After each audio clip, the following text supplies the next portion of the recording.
মুমিন বান্দার বৈশিষ্ট্য হচ্ছে দুঃখ কষ্ট বেদনা জ্বালা এগুলোতে সে আপসেট হয় না, সে হাল ছেড়ে দেয় না, সে ভরসা রাখে একজনের উপর, চিল্লায় বলতে হবে তিনি কে?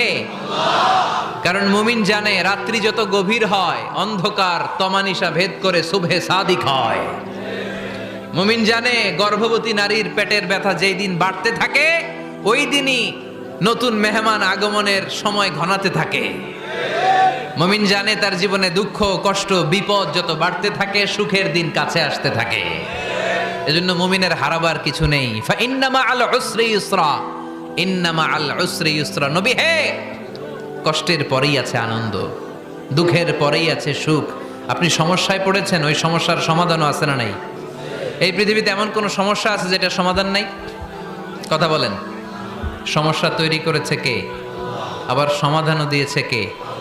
আল্লাহ ডাজন্ট ক্রিয়েট